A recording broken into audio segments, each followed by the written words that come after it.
Good evening to all of you. आज हम prokaryotic cell के स्ट्रक्चर के बारे में कुछ जानेंगे। तो आज हम प्रोकैरियोटिक सेल के पूरे स्ट्रक्चर को सिर्फ एक डायग्राम से समझने की कोशिश करेंगे और एनसीईआरटी में रिलेटेड जितने भी आपके पॉइंट्स हैं वो क्लियर होंगे फॉर श्योर। तो प्रोकैरियोटिक सेल का स्ट्रक्चर स्टार्ट करते हैं।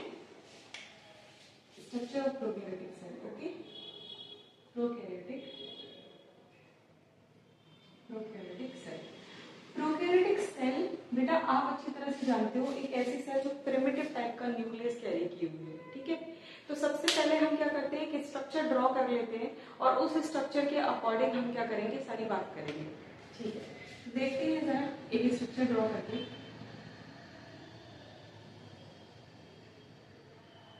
देखिए बेटा, प्रोकैरियोटिक सेल में आपको आउटर मोस्ट जो लेयर दिखाई देती है वो ग्लाइकोकैलिक्स की बनी होती है। किसकी बनी होती है? ग्लाइकोकैलिक्स की। ठीक है, ये ग्लाइकोकैलिक्स की बनी होती है। ग्लाइकोकैलिक्स बिल्कुल ऐसा स्ट्रक्चर होता है बेटा जो इस सेल की आइडेंटिफिकेशन को क्या कर रहा है, डिनोट कर रहा है। फॉर एग्जाम्पल, इंडिया का अपना खुद का फ्लैग होता है, किसी भी कंट्री का अपना खुद का फ्लैग उसकी कंट्री को डिनोट करता है। उसी तरीके से अगर आप ग्लाइकोकैलिक्स को देखेंगे, अगर आप बैक्टीरिया सेल को देखेंगे तो जो उसकी आउटर मोस्ट लेयर है ना, वो बिल्कुल फ्लैग की तरह काम करती है। यहाँ पर मतलब आइडेंटिफाई, पहचानने में, सेल को पहचानने में, प्रोकैरियोटिक सेल को पहचानने का काम करेगी। ग्लाइकोकैलिक्स का जो नेचर हो सकता है बेटा वो दो तरीके का हो सकता है। एक तो स्लाइम नेचर हो सकता है और दूसरा कैप्सुलेटेड हो सकता है। बेटा जो स्लाइम नेचर होता है वो कैसा होगा, वो कंपैरेटिवली थिन होता है। ठीक है, स्लाइमी फॉर्म में होगा। और कैप्सुलेटेड जो स्ट्रक्चर होता है वो थिक स्ट्रक्चर होता है। क्लियर? अब बात करते हैं बेटा इसकी नेक्स्ट लेयर की। इसकी जो नेक्स्ट लेयर होती है बेटा वो सेल वॉल होती है। क्या होती है? Cell wall.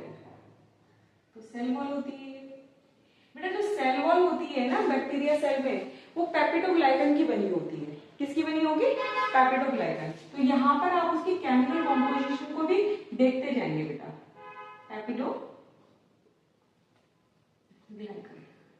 पेप्टिडोग्लाइकन में बेटा याद रखिएगा, जो पेप्टिडो वर्ड है वो कहां से है? अमाइनो एसिड को इंडिकेट करता है, जबकि ग्लाइकोजन जो वर्ड होता है वो कार्बोहाइड्रेट को इंडिकेट कर रहा है। ठीक है, अगर आप इसको अमाइनो एसिड लिखेंगे, अमाइनो एसिड प्लस कार्बोहाइड्रेट लिखेंगे तो वो भी सही माना जाएगा।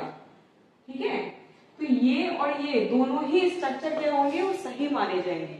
उसके अलावा अब हम बात करते हैं इसकी नेक्स्ट लेयर की, जो क्या है? Cell membrane. बेटा सेल मेम्ब्रेन लिपिड और प्रोटीन की बनी होगी। किसकी बनी होती है ये सेल मेम्ब्रेन? लिपिड और प्रोटीन की बनी होती है। Cell membrane lipid plus protein की बनी होगी। बेटा जनरली ऐसा होता है, सेल मेम्ब्रेन जो होती है वो लिपिड प्लस प्रोटीन नेचर की होती है, यानी कि वो लिपोप्रोटीन नेचर की ही होगी। लेकिन डिपेंड करता है कंसंट्रेशन पर। लिपिड की कंसंट्रेशन प्रोटीन की कंसंट्रेशन से बिल्कुल अलग हो सकती है। रेशियो जो हो सकता है वो दोनों का अलग अलग हो सकता है। ठीक, अब हम बात कर रहे हैं बेटा नेक्स्ट हम बात करेंगे सेल मेम्ब्रेन से अराइज होने वाले स्ट्रक्चर कौन कौन से हैं, या उससे अटैच होने वाले स्ट्रक्चर कौन से हैं, मॉडिफिकेशन कौन कौन से होते हैं। तो सबसे पहले हम यहाँ पे बात करने जा रहे हैं बेटा राइबोसोम की। किसकी बात करेंगे? राइबोसोम। सेल मेम्ब्रेन से अटैच होता हुआ एक स्ट्रक्चर नजर आता है राइबोसोम। बेटा सेल मेम्ब्रेन की मॉडिफिकेशन फॉर्म ही होती है एक्चुअली। तो राइबोसोम जो होता है, राइबोसोम जो होता है वो 70S टाइप का होता है। किसके अंदर? प्रोकैरियोटिक सेल के अंदर। 70S टाइप यानी कि S यहाँ पे सेपरेट यूनिट है। ठीक है, आगे हम जब इसका एक फ्लो चार्ट तैयार करेंगे तब आपको डीपली बताएंगे। तो याद रखिएगा जो राइबोसोम स्ट्रक्चर होता है वो कहाँ से अराइज हो रहा है, वो प्लाज्मा मेम्ब्रेन या सेल मेम्ब्रेन से अराइज होता हुआ नजर आता है। उसके बाद बात करते हैं बेटा यहाँ पर नेक्स्ट स्ट्रक्चर की। तो नेक्स्ट स्ट्रक्चर यहाँ पर क्या है बेटा? मीजोसोम। तो मीजोसोम में आप देखेंगे बेटा इस तरीके से आपको एक वेसिकल नजर आएगा, एक टिब्यूल नजर आता है, इस तरीके से टिब्यूल, और इस तरीके से लमाइडी करके स्ट्रक्चर नजर आता है। तो ये जो स्ट्रक्चर दिखाई दे रहा है इसको आप टिब्यूल कह रहे हैं। ये टिब्यूल है, ये वेसिकल है, ये वेसिकल है, और ये लैमेलिया है, ठीक है, ये लैमेलिया। और इस कंबाइंड स्ट्रक्चर को हम क्या कह रहे हैं बेटा, मीजोसोम। क्या बोला हमने इसको, मीजोसोम। मीजोसोम एक ऐसा स्ट्रक्चर होता है बेटा जो प्रोकैरियोटिक सेल में बहुत सारे फंक्शन रोल प्ले करता हुआ नजर आता है। तो पहला काम क्या होता है इसमें बेटा, ये सेल वॉल की फॉर्मेशन करवाएगा, ठीक है, सेल वॉल फॉर्मेशन में हेल्प करता है, ठीक। उसके अलावा ये सीक्रेशन में हेल्प करेगा, उसके अलावा डीएनए रेप्लिकेशन में भी हेल्प करेगा, ये डीएनए रेप्लिकेशन, ठीक है। उसके अलावा जो इंपॉर्टेंट फंक्शन है रेस्पिरेशन, रेस्पिरेशन में बेटा ये बहुत इंपॉर्टेंट रोल प्ले करता है। आपने देखा होगा यूकैरियोटिक सेल के अंदर बेटा माइटोकॉन्ड्रिया जो होता है वो रेस्पिरेशन के लिए काम करता है। फॉर एग्जाम्पल माइटोकॉन्ड्रिया के अंदर क्रेब्स साइकिल ऑपरेट हो रही है, एटीसी पाथवे ऑपरेट हो रहा है, तो वहां पे एरोबिक रेस्पिरेशन देखने को मिल रहा है, जबकि साइटोप्लाज्म में ग्लाइकोलाइसिस पाथवे ऑपरेट होता है, ठीक, तो वहां पे एनारोबिक रेस्पिरेशन देखने को मिलता है। तो होल जो प्रोसेस हो रही है यूकैरियोटिक सेल में वो कुछ इस तरीके से होती है, लेकिन प्रोकैरियोटिक में जो रेस्पिरेशन के लिए रिस्पॉन्सिबल है वो मीजोसोम है। और वहां पे क्या रिस्पॉन्सिबल होगा, वहां पे आपका माइटोकॉन्ड्रिया और साइटोप्लाज्म रिस्पॉन्सिबल होगा, ठीक। अब बात करते हैं बेटा नेक्स्ट स्ट्रक्चर। इसके अंदर आपको साइटोप्लाज्म दिखाई देगा, ठीक है। ऑब्वियसली बात है बेटा, सेल के अंदर जो उसका फ्लूइड होगा वो साइटोप्लाज्म ही तो कहा जाएगा, तो यहाँ पर क्या होगा, ये साइटोप्लाज्म है। साइटोप्लाज्म के अंदर आपको एक स्ट्रक्चर नजर आता है इंक्लूजन बॉडी। क्या नजर आएगा, इंक्लूजन बॉडी। बेटा साइटोप्लाज्म के अंदर इंक्लूजन बॉडी जो होता है ना वो स्टोरेज फूड का काम करता है। इंक्लूजन बॉडी जो होता है वो किसी भी मेम्ब्रेन से बाउंड नहीं होगा, ये बात आपको याद रखनी है। प्लस ये साइटोप्लाज्म में फ्री फॉर्म में आपको देखने को मिल रहा है। इंक्लूजन बॉडी जो होता है वो फूड स्टोरेज का काम करता हुआ नजर आएगा। इंक्लूजन बॉडी ये क्या करेगा, ये फूड स्टोरेज में काम करेगा, फूड स्टोरेज में काम करेगा। फॉर एग्जाम्पल पर्पल ग्रेन्युल, ठीक है ना, ये इस तरीके का फूड को क्या करेगा, स्टोर करके रखने का काम करेगा, स्टोरेज ऑफ फूड का काम करेगा। और याद रखिएगा इसके चारों तरफ यहाँ पर किसी भी मेम्ब्रेन बाउंड स्ट्रक्चर की बात नहीं हो रही है, मतलब इंक्लूजन बॉडी को आप साइटोप्लाज्म में फ्री फॉर्म में देख सकते हैं क्लियरली, ठीक। अब बात करते हैं बेटा, ये तो ही सेल मेम्ब्रेन से अराइज होने वाले कुछ स्ट्रक्चर। अब बात करते हैं यहाँ पे सेल वॉल से स्ट्रक्चर कौन कौन सा अराइज हो सकता है। तो बेटा सेल वॉल से अराइज होने वाला जो स्ट्रक्चर है ये आपको दिखाई दे रहा है, सेल वॉल। सेल वॉल से आपको दिखाई देगा यहाँ पर एक तो फ्लैजेला नजर आएगा, ठीक है, फिर पिली नजर आता है यहाँ पर और फिम्बरी नजर आता है यहाँ पर, ठीक है। ये तीन स्ट्रक्चर होते हैं जो आपको याद रखने हैं। जो सेल वॉल यानी कि इसकी जो बाउंड्री होगी ना, इससे क्या होंगे, इसके एक्सटेंशन, मतलब ये जो आपको एक्सटेंशन दिखाई दे रहे हैं वो सेल वॉल के एक्सटेंशन है एक तरीके से, ठीक है। तो ये जो आपको दिखाई दे रहा है सबसे ऊपर ये फ्लैजिला है। बेटा याद रखिएगा फ्लैजिला की जो लेंथ होती है कंपैरेटिवली इन दोनों स्ट्रक्चर से ज्यादा होती है, इसलिए फ्लैजिला को आप इजीली आइडेंटिफाई कर सकते हो। फ्लैजिला, ये फ्लैजिला है बेटा, और फ्लैजिला का अरेंजमेंट यहाँ पे 9+0 होता है बेटा। 9+0 अरेंजमेंट क्या होता है बेटा, ये हम आगे चल के बात करेंगे, इसी चैप्टर में बात करेंगे। और 9+2 अरेंजमेंट क्या होता है ये भी बात करेंगे। हाल फिलहाल आप इतना याद रखिए कि 9+0 अरेंजमेंट जो होता है वो प्रोकैरियोटिक सेल में होता है, और 9+2 अरेंजमेंट जो होता है वो यूकैरियोटिक सेल के अंदर आपको देखने को मिलता है। ओके, अब बात करते हैं बेटा नेक्स्ट स्ट्रक्चर है इसका, ये ट्यूब जैसे दिखाई दे रहा है, ये पिली बोलते हैं बेटा इसको। क्या बोलते हैं, पिली। पिली का काम क्या होता है, कॉन्जुगेटेड ट्यूब बनाना, कॉन्जुगेटेड ट्यूब बनाना, मतलब ये एक तरीके से सेक्सुअल रिप्रोडक्शन में टेक पार्ट कर रहा है। यहाँ पर ट्यूब बनाएगा और अदर बैक्टीरिया सेल की ट्यूब जो होगी वो अटैच होगी, इस तरीके से फ्यूजन हो जाएगा उन कॉन्जुगेटेड ट्यूब का, ठीक है। और इस तरीके से सेक्सुअल रिप्रोडक्शन परफॉर्म होता हुआ नजर आता है बैक्टीरिया सेल के अंदर। अब बात करते हैं बेटा यहाँ पर नेक्स्ट स्ट्रक्चर की। नेक्स्ट स्ट्रक्चर यहाँ पर आपको जो दिखाई दे रहा है ये है आपका फिम्बरी। क्या है ये, फिम्बरी। फिम्बरी जो होता है बेटा ये सेल सरफेस पर अटैच होने का काम करेगा। फॉर एग्जांपल बैक्टीरिया को किसी होस्ट सेल पर अटैच होना है ना, तो वो फिम्बरी की मदद से अटैच होगा, ठीक है। तो अगर किसी होस्ट सेल पे अटैच होना है फिम्बरी को, किसी सरफेस पे अटैच होना है, तो वो क्या करेगा, वो फिम्बरी की हेल्प से होगा। तो फिम्बरी क्या करेगा, सरफेस पे अटैच होगा, ठीक है, सरफेस पर अटैच होने का काम करेगा, ये याद रखिएगा, या होस्ट सेल पर अटैच होने का काम करेगा फिम्बरी। साइटोप्लाज्म के बारे में अभी हमने जाना, ठीक है। अब हमने आपको बताया था बेटा प्रोकैरियोटिक सेल और यूकैरियोटिक सेल में डिफरेंस होते हैं। प्रोकैरियोटिक सेल जो होती है ना, उसके अंदर जो साइटोप्लाज्म होता है और उसके अंदर जो डीएनए दिखाई दे रहा है वो फ्री फॉर्म में नजर आता है, जबकि यूकैरियोटिक सेल में न्यूक्लियस की खुद की एक बाउंड्री न्यूक्लियर मेम्ब्रेन बोला जाता है और उस बाउंड्री के अंदर आपको डीएनए नजर आ रहा है, ठीक। यानी कि डीएनए को एक स्पेशल सुरक्षा मिली हुई है, सेफ्टी मिली हुई है, दोहरी सुरक्षा मिली हुई है न्यूक्लियर मेम्ब्रेन की, ठीक। लेकिन यहाँ पर डीएनए को किसी भी तरीके की कोई सुरक्षा नहीं मिली हुई है। ये साइटोप्लाज्म में फ्री फॉर्म में आपको देखने को मिलता है। सबसे पहले यहाँ पर हम बात करते हैं मेन जीनोम की। यहाँ पर आपको इस तरीके से एक मेन जीनोम नजर आएगा, ठीक। ये जो मेन जीनोम होता है बेटा, ये कैसा होता है, ये डबल सर्कुलर होता है, ये डबल स्टैंडर्ड डीएनए होता है, डबल स्टैंडर्ड डीएनए, और ये सर्कुलर होगा बेटा, कैसा होगा, सर्कुलर। बेटा इसके अंदर जो डीएनए दिखाई दे रहा है ना आपको, वो एक तो सर्कुलर नजर आ रहा है, ऊपर से वो डबल स्टैंडर्ड डीएनए है, ये याद रखिएगा।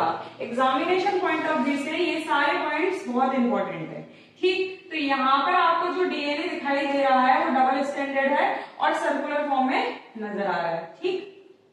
चलिए अब यहाँ पर जो क्रोमोसोम नजर आ रहा है या फिर डीएनए क्रोमोसोम के फॉर्म में नजर आएगा, वो सिंगल क्रोमोसोम को डिनोट करता है।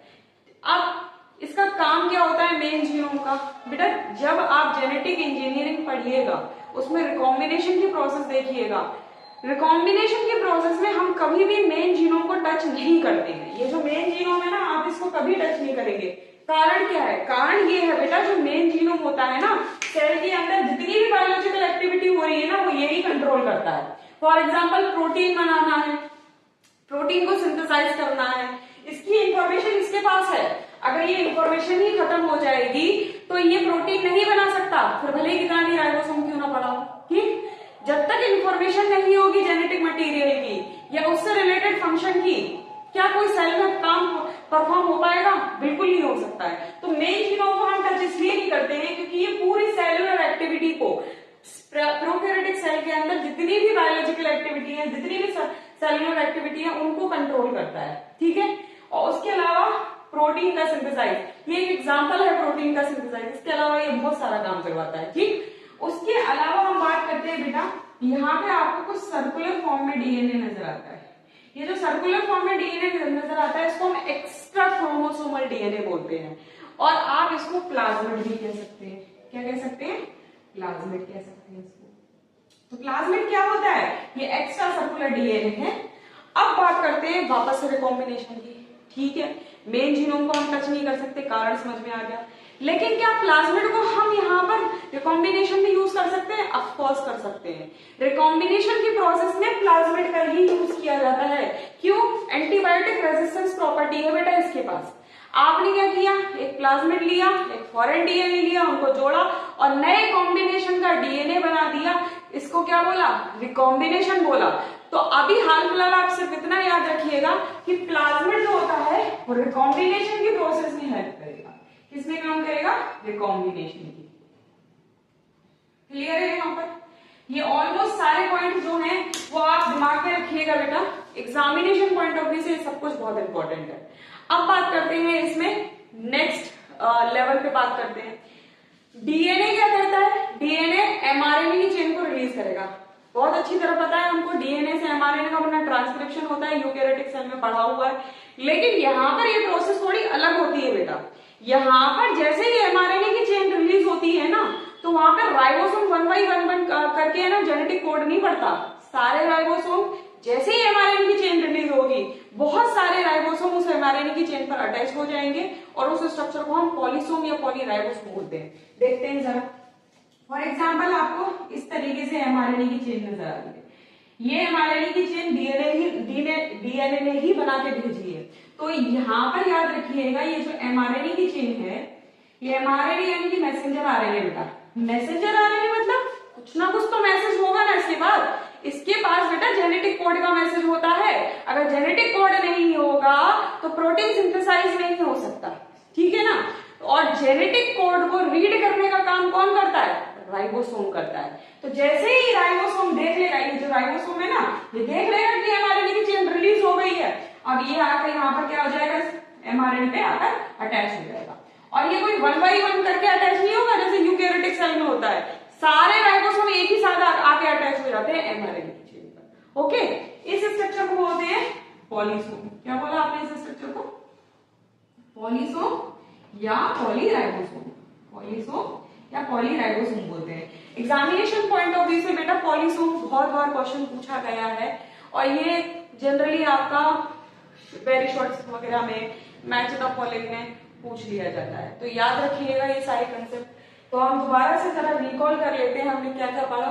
तो सबसे पहले हमने ग्लाइकोकैलिक्स पढ़ा जो स्लाइम और कैप्सुलेटेड फॉर्म में दिखाई दे रहा है। उसके बाद हमने सेल वॉल देखा, फिर हमने सेल मेम्ब्रेन देखा। सेल मेम्ब्रेन जो होती है उससे निकलने वाला स्ट्रक्चर राइबोसोम है और उसके अलावा मीजोसोम है। फिर हमने इंक्लूजन बॉडी देखा और ये साइटोप्लाज्म में फ्री होता है, ये किसी भी मेम्ब्रेन से बाउंड स्ट्रक्चर नहीं होता है। तो ये एग्जामिनेशन पॉइंट ऑफ व्यू से इंपॉर्टेंट है बेटा, ये किसी भी मेम्ब्रेन से बाउंड होता हुआ नजर नहीं आएगा। क्लियर है? अब बात करते हैं बेटा, और इसके चारों तरफ कोई बाउंड्री भी नहीं होगी, ये भी याद रखिएगा, ठीक। उसके अलावा फिर हमने बताया आपको सेल वॉल से निकलने वाले स्ट्रक्चर। तो उसमें एक तो फ्लैजिला था, पिली था एंड देन फिम्बरी था। फ्लैजिला 9+0 अरेंजमेंट को डिनोट करता है और फ्लैजिला बेसिकली लोकोमोशन में काम करता है, ठीक है। ये तो बहुत बेसिक बात है, सबको ही पता होगी। 9+0 अरेंजमेंट देखने को मिलेगा और ये लोकोमोशन में हेल्प करेगा। पिली जो होता है वो कॉन्जुगेटेड में काम करेगा, कॉन्जुगेटेड ट्यूब बनाने में हेल्प करेगा। उसके अलावा फिम्बरी जो होगा सरफेस पे अटैच होने का काम करेगा, होस्ट सेल पे अटैच होने का काम करेगा। नेक्स्ट बात करते हैं बेटा यहाँ पर मेन जीनोम की।